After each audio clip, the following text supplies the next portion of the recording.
Oke, kita bakal bahas sebuah kisah yang wah jarang banget orang tahu. Ini terjadi di puncak-puncaknya Perang Dingin. Bayangin deh, tahun 1958 ada seorang pilot Amerika yang pesawatnya ditembak jatuh, terus diadili, dan divonis mati di Indonesia. Kok bisa dia sampai di situ?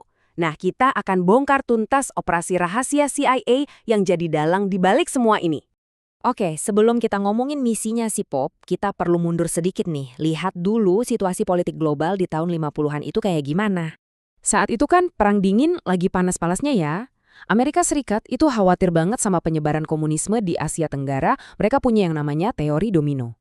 Nah, salah satu negara yang jadi sorotan utama Washington, ya Indonesia, yang waktu itu dipimpin oleh Presiden Soekarno. Amerika ngelihatnya, wah ini Soekarno kok makin deket aja sama blok komunis.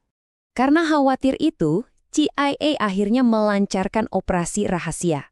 Tujuannya apa? Buat mendukung pemberontakan Permesta. Ini sekelompok perwira militer yang lagi berontak. Mereka mau ekonomi Indonesia goyah dan ujung-ujungnya menggulingkan pemerintahan Soekarno yang dianggap pro-komunis. Nah, buat ngejalanin misi ini, jelas dong mereka butuh pilot yang jago dan berpengalaman. Nah, sekarang pertanyaannya, siapa pilot yang jadi ujung tombak operasi ini? Namanya Alan Lawrence Pope. Dan dia ini bukan pilot sembarangan loh.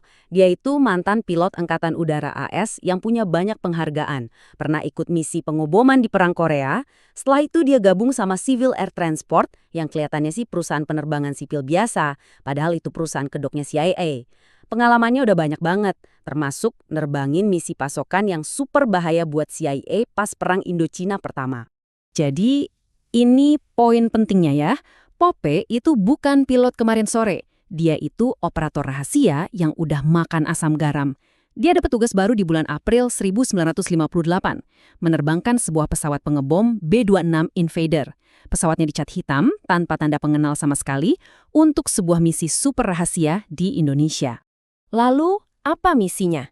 Misinya adalah melakukan serangan-serangan pengeboman untuk Angkatan Udara Revolusioner Permesta atau AUREF. Selama 3 minggu dari pangkalan udara rahasia di Mapanget, dia terbang berkali-kali, nyerang target militer, dan bahkan kapal-kapal komersial. Tujuannya yaitu bikin pemerintah Indonesia kelimpungan. Tapi, di penerbangan yang terakhir, semuanya jadi berantakan. Bener-bener berantakan.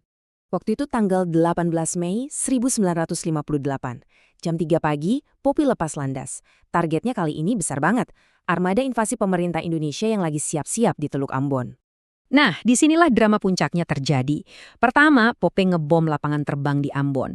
Begitu dia berbalik buat nyerang armada laut, tiba-tiba muncul sebuah pesawat P-51 Mustang milik Angkatan Udara Indonesia. Pilotnya, Kapten Ignatius Dewanto, langsung mencegatnya.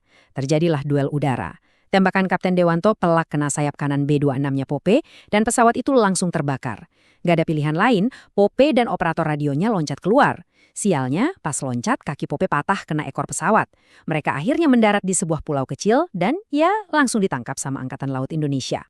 Tertangkapnya seorang pilot Amerika di wilayah musuh, wah, ini langsung jadi masalah diplomatik yang super besar buat pemerintahan Presiden Eisenhower di Amerika. Dan di sini kelihatan banget bedanya antara cerita resmi dengan kenyataan di lapangan. Secara resmi, Duta Besar Amerika bilang Pop itu cuma tentara bayaran. Tapi buktinya, Indonesia punya semua barang bukti. Pop ditangkap lengkap dengan catatan penerbangannya dan sekitar 30 dokumen lain yang jelas-jelas nunjukin kalau dia itu agen CIA. Udah nggak bisa ngelak lagi. Akhirnya, Pengadilan Militer Indonesia menjatuhkan putusan. Pope dinyatakan bersalah karena telah membunuh 17 anggota militer dan 6 warga sipil. Dia sempat minta diperlakukan sebagai tawanan perang, tapi permintaannya ditolak mentah-mentah. Dan pada 29 April 1960, palu hakim diketuk. Vonisnya, hukuman mati. Saat itu juga, Alan Pope bukan lagi sekedar pilot, tapi jadi bidak catur yang nilainya sangat tinggi di panggung Perang Dingin. Tapi hukuman mati itu ternyata nggak pernah dieksekusi. Kebebasan Pop ada harganya, dan harganya sangat spesifik. Selama lebih dari 2 tahun, negosiasi alot berjalan di belakang layar. Sampai-sampai Jaksa Agung Amerika Serikat waktu itu, Robert F. Kennedy, turun tangan langsung memohon pembebasan Pope.